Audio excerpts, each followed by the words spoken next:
Hello students, हम अभी भी बने हुए हैं जीवन की निरंतरता वाले पाठ में। पहले वीडियो में हमने जाना था क्रोमोसोम, केंद्रक, कोशिका के बीच में क्या संबंध है और क्रोमोसोम का सही तरीके से विभाजन होना क्यों जरूरी होता है। हमने ये भी जाना था कि क्रोमोसोम का निर्माण डीएनए के द्वारा किस प्रकार से होता है, डीएनए स्वयं कैसे बना होता है और इसका निर्माण किस तरह से होता है। वहां से आपको वो जो बातें याद रखनी है वो है कि डीएनए की संरचना कैसी होती है। डीएनए दो चेन से मिलकर बना होता है और ये दोनों चेन न्यूक्लियोटाइड के द्वारा बने होते हैं। प्रत्येक न्यूक्लियोटाइड फॉस्फेट, सुगर और नाइट्रोजनस बेस से मिलकर बना होता है। उस पाठ के पश्चात हम समझे थे कि ये जो न्यूक्लियोटाइड चेन जो है, जो डीएनए बनाते हैं, ये डीएनए आपस में लिपटकर कुंडलित होकर क्रोमोसोम का निर्माण करते हैं और ये क्रोमोसोम हमारे कोशिका विभाजन के समय सटीक रूप से विभाजित होकर अलग अलग कोशिकाओं में चले जाते हैं। तो इस वीडियो में हम उसी क्रोमोसोम को जारी रखेंगे और क्रोमोसोम की संरचना, क्रोमोसोम के प्रकार के बारे में जानेंगे। तो सबसे पहले शुरू करते हैं क्रोमोसोम के प्रकार। आपको पता होगा क्रोमोसोम की संरचना जो है ये एक आदर्श क्रोमोसोम की संरचना है और यहाँ पे आपको अलग अलग भाग दिख रहे हैं। इन भागों में जो मुख्य भाग है वो है सेंट्रोमियर, जिसके दोनों तरफ दो आर्म्स मतलब बाहें, क्रोमोसोम की बाहें जुड़ी हुई रहती है। ये सेंट्रोमियर बहुत ही जरूरी हिस्सा है और ये जो क्रोमोसोम के दो बाहें हैं ये क्रोमैटिड्स कहलाते हैं। तो सेंट्रोमियर और क्रोमैटिड्स किसी भी क्रोमोसोम की संरचना में बहुत ही जरूरी भाग है, इनको आपको याद रखना है। अब आते हैं एक क्रोमोसोम की संरचना में कौन कौन से भाग हमें दिखते हैं। सबसे पहले जो सेंट्रोमियर है वो उसे हम प्राथमिक संकुचन के अंदर पाते हैं। ये प्राथमिक संकुचन जो है मतलब क्रोमोसोम का जो शरीर है ये वाला यहाँ पे संकुचित दिखता है और ये संकुचन अंदर में सेंट्रोमियर को धारण किए हुए रहता है। इस सेंट्रोमियर की जो स्थिति है ये बहुत ही जरूरी है। कोशिका विभाजन के समय जो तर्क तंतुएं बनती है वे तर्क तंतुएं भी सेंट्रोमियर के द्वारा ही क्रोमोसोम से जुड़ती है और क्रोमोसोम को गति करने में मदद करती है। इसके अलावे सेंट्रोमियर के दोनों तरफ का जो हिस्सा होता है वो सेंट्रोमियर के दोनों तरफ ही मुड़ पाता है। इस सेंट्रोमियर के आधार पर क्रोमोसोम के प्रकार भी होते हैं। तो सबसे पहले हम लोग जान लेते हैं क्रोमोसोम की जो संरचना है। इसमें सेंट्रोमियर प्राथमिक संकुचन के अंदर है, एक द्वितीयक संकुचन भी है, पहला और द्वितीयक संकुचन दूसरा भी है। इस प्रकार के संकुचन क्रोमोसोम के शरीर पे दिखते हैं।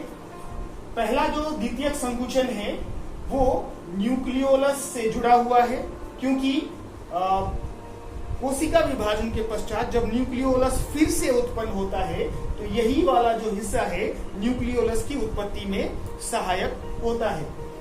इसके पश्चात द्वितीयक संकुचन के आखिरी हिस्से को हम टेलोमियर कहते हैं और द्वितीयक संकुचन, पहला द्वितीयक संकुचन के दूसरे वाले भाग में जो गोलाकार भाग जुड़ा हुआ रहता है उस गोलाकार भाग को हम कहते हैं सैटेलाइट और जिस क्रोमोसोम में सैटेलाइट जुड़ा होता है उसे हम कहते हैं सैट क्रोमोसोम।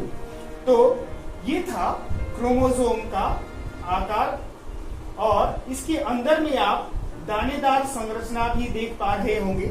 अगर वीडियो आपको अच्छी तरह से दिख रहा होगा तो ये दानेदार संरचनाएं जो है ये क्रोमोमियर कहलाती है और यहाँ पे दो तंतुएं आपको दिख रही होंगी, ये तंतुएं क्रोमोनीमाटा कहलाती है। तो ये था क्रोमोसोम का संरचना। अभी क्रोमोसोम सेंट्रोमियर की स्थिति के आधार पर चार प्रकार के होते हैं। सबसे पहली जो प्रकार है वो है मेटासेंट्रिक क्रोमोसोम। मेटासेंट्रिक क्रोमोसोम में सेंट्रोमियर बीचों बीच स्थित होता है, और चूंकि सेंट्रोमियर बीचों बीच स्थित है इसीलिए क्रोमोसोम की दोनों बाहें समान होती है, और इस प्रकार से ये पूरी जो ओवरऑल संरचना है ये अंग्रेजी के वी आकार की तरह दिखती है। उसके पश्चात जो प्रकार है सब मेटासेंट्रिक, यही सेंट्रोमियर अगर थोड़ा सा खिसका दिया जाए तो जिस प्रकार की संरचना बनती है वो अंग्रेजी के एल अक्षर की तरह दिखती है, तो इसे हम कहते हैं सब मेटासेंट्रिक। इसी सेंट्रोमियर को और थोड़ा खिसकाया जाए तो जो संरचना बनेगी वो अंग्रेजी के जे अक्षर की तरह होती है, और आखिर में अगर सेंट्रोमियर एकदम ऊपरी वाले भाग में चले जाए तो अंग्रेजी के आई अक्षर की तरह आकृति बनती है, और इसे हम कहते हैं टेलोसेंट्रिक क्रोमोसोम। तो क्रोमोसोम सेंट्रोमियर की स्थिति के आधार पर 4 प्रकार के होते हैं, मेटासेंट्रिक, सब मेटासेंट्रिक, एक्रोसेंट्रिक और टेलोसेंट्रिक। इनका आकार आप अंग्रेजी के VLJI को याद करके भी याद रख सकते हैं। VLJI मेटासेंट्रिक, सब मेटासेंट्रिक, एक्रोसेंट्रिक और टेलोसेंट्रिक। इसके अलावा आप ये भी जानते हैं कि मनुष्यों में क्रोमोसोम 23 जोड़े में पाए जाते हैं। एक जोड़ा में से एक भाग हमारे पिता से और दूसरा भाग हमारी माता से हमें मिलता है। अब ये जोड़े जो हैं, इसमें मैंने पहले वीडियो में भी कहा था, इन जोड़ों में 22 जोड़े ऑटोसोम कहलाते हैं और आखिरी जो जोड़ा है वो सेक्स क्रोमोसोम कहलाता है। ऑटोसोम हमारे शारीरिक गुणों का निर्धारण करता है तथा सेक्स क्रोमोसोम हमारे लिंग का निर्धारण करता है। अर्थात स्त्री एवं पुरुष में क्रोमोसोम अलग अलग प्रकार के होते हैं। आपको ये बता दिया जाए कि क्रोमोसोम जो है स्त्रियों में X माना जाता है तथा पुरुषों में यही क्रोमोसोम XY कहा जाता है। XY का होना पुरुषों के होने के लिए जरूरी होता है और Y का नहीं होना ही स्त्रियों का निर्धारण करता है। अर्थात 22 जोड़े क्रोमोसोम प्लस XX स्त्री के अंदर होता है, 22 जोड़े क्रोमोसोम प्लस XY पुरुषों के अंदर होता है। अर्थात मेल में ये क्रोमोसोम 22 प्लस XY मतलब 22 जोड़े प्लस वो आखिरी जोड़ा, और फीमेल में 22 जोड़े प्लस ये आखिरी जोड़ा XX। मेल में XY और फीमेल में XX जोड़े पाए जाते हैं।